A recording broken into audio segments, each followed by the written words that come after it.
देशं भूमापतिं सुरगुरुं वन्दे जगत्कारणं वन्दे पन्नगभूषणं मृगधरं वन्दे पशूनां पतिं वन्दे सूर्यशशाङ्कवह्निनयनं वन्दे मुकुन्दप्रियं वन्दे भक्तजनाश्रयं च वरदं वन्दे शिवं शङ्करं शान्ताकारं भुजगशयनं पद्मनाभं सुरेशं विश्वाकारं गगनसदृशं मेघवर्णं शुभांगं लक्ष्मीकान्तं कमलनयनं योगिहृद्यानगम्यं वन्दे विष्णुं भवभयहरं सर्वलोकैकनाथं। మహాసంకల్పం యూట్యూబ్ ఛానల్ ప్రేక్షకులకు స్వాగతం. ఈరోజు మన ఛానల్లో కార్తీక పురాణం 11వ అధ్యాయాన్ని చెప్పుకుందాం. వశిష్ఠ మహాముని జనక మహారాజుకు చెప్తూ ఉన్నారు, ఓ జనక మహారాజా, ఈ కార్తీక మాస వ్రతం యొక్క మహత్యం గురించి అనేక ఉదాహరణలు చెప్పి ఉన్నాను. ఇంకనూ దీని గురించి చాలా వివరిస్తాను, శ్రద్ధగా ఆలకించు. పూర్వము కళింగ దేశంలో మందరుడైనటువంటి బ్రాహ్మణుడు ఉండేవాడు. అతడు ఇతరుల ఎండలో వంటలు చేస్తూ అక్కడే భోజనం చేస్తూ ఉండేవాడు. మద్య మాంసాది పానీయాలు సేవిస్తూ తక్కువ జాతి వారి సాంగత్యం వలన స్నాన జప దీపారాధనలన్నీ కూడా ఆచారాలు పాటింపక దురాచారుడే వెలుగుతూ ఉండేవాడు. అతని భార్య మహాసాధ్వి గుణవంతురాలు, శాంతివంతురాలు.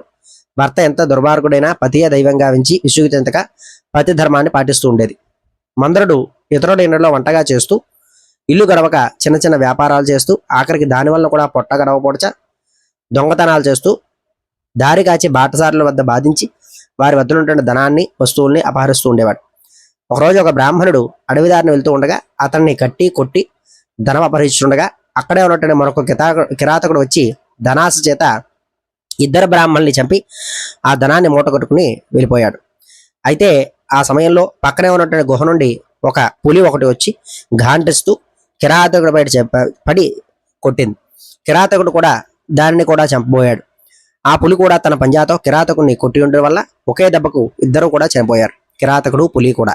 ఈ విధంగా ఒకే కాలానికి ఆ ఇద్దరు బ్రాహ్మణులు, ఈ కిరాతకుడు పులి నలుగురు 4 విధాల హత్యలు చేయబడ్డారు. ఆ నలుగురు కూడా యమలోకంలో అనేక శిక్షలు అనుభవిస్తూ రక్తం కక్కుతూ బాధపడుతూ ఉన్నారు. మందరుడు చనిపోయినటి నుండి అతని భార్య నిత్యము హరినామస్మరణ చేస్తూ సదాచారవర్తిని అయి భర్తను తలుచుకుని దుఃఖిస్తూ కాలం గడుపుతూ ఉండేది. కొన్నాళ్ళకు ఆమె ఇంటికి ఒక ఋషీశ్వరుడు వచ్చాడు. ఆ వచ్చిన ఋషిని గౌరవంగా అర్ఘ్యపాద్యులచే పూజించి, స్వామి, నేను దీనురాలను, నాకు భర్త కానీ సంతానం కానీ లేరు, నేను సదా హరినామస్మరణ చేస్తూ జీవిస్తూ ఉన్నాను, కావున నాకు మోక్ష మార్గం ప్రసాదించమని బ్రతిమాలింది. ఆమె వినయానికి ఆచారాలకు రుచి సంతోషించి, అమ్మ, ఈరోజు కార్తీక పౌర్ణమి, చాలా పవిత్రమైన రోజు, ఈరోజు వృధాగా పాడు చేసుకోవద్దు. ఈ రాత్రి దేవాలయంలో పురాణం చదువుతారు.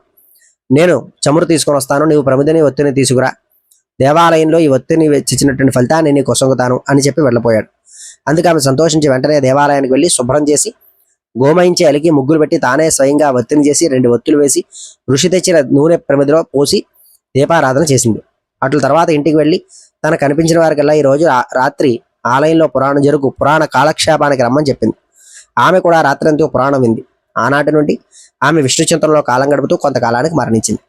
ఆమె పుణ్యాత్మురాలు వల్ల విష్ణుదూతలు వచ్చి విమానం ఎక్కించి వైకుంఠానికి తీసుకుని వెళ్ళారు. కానీ ఆమెకు పాపాత్ముడైన భర్తతో సహవాసం వలన కొంచెం దోషముంటుడి చేత మార్గమధ్యమున యమలోకానికి తీసుకుని వెళ్ళారు.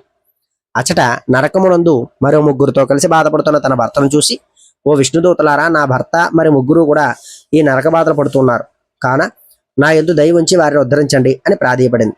అంతలో విష్ణుదూతలు, అమ్మ, నీ భర్త బ్రాహ్మణుడైన కూడా స్నాన సంధ్యానుష్ఠానం మాని పాపాత్ముడైనాడు. 2వ వాడు కూడా బ్రాహ్మణుడైనను అతడు కూడా ధనాశ చేత ప్రాణహితుడిని చెప్పి ధర్మపహరించాడు. 3వ వాడు వ్యాఘ్రము. 4వ వాడు పూర్వం ద్రవిడ దేశంలో బ్రాహ్మణుడే జన్మించాడు. అనేక అత్యాచారాలు చేసి 12 రోజున కూడా తైలలాపనం మధ్యమాంసభక్షణ చేశాడు, కావున పాపాత్ముడైనాడు. అందుకే ఈ నలుగురు నరక బాధలు పడుతూ ఉన్నారు అని వారి యొక్క చరిత్రలు చెప్పారు. అందులోకి ఆమె చాలా విచారించి, ఓ పుణ్యాత్ములారా, నా భర్తతో పాటు మిగిలిన ముగ్గురును కూడా ఉద్ధరించండి అని ప్రార్థించగా, అందుకు ఆ దూతలు, అమ్మ, కార్తీక శుక్ల పౌర్ణమి నాడు నీవు ఒత్తి వేసిన ఫలితమును వ్యాఘ్రానికి, ప్రమిద వల్ల వచ్చినటువంటి ఫలితాన్ని కిరాతకుడికి, పురాణం వినుట వల్ల కలిగినటువంటి ఫలితాన్ని ఆ విప్రుడికి దారపోస్తే వారికి మోక్షం కలుగుతుందని చెప్పగా, అందుకు ఆమె అట్లే దారపోసింది. ఆ నలుగురు కూడా ఆమెతో దగ్గరికి వచ్చి విమానం ఎక్కి వైకుంఠానికి వెళ్ళారు. కావున ఓ రాజా, కార్తీక మాసంలో పురాణం వినుట వల్ల, దీపం వెలిగించడం వల్ల ఎట్టి ఫలితం కలిగిందో విన్నావు కదా అని వశిష్ఠుల వారు జనక మహారాజుకి ఈ అధ్యాయాన్ని చెప్పడం జరిగిందట. మరొక అధ్యాయంలో మరలా కలుసుకుందాం. ఛానల్ సబ్స్క్రైబ్ చేసుకోండి, లైక్ చేయండి, కామెంట్ చేయండి. స్వస్తి.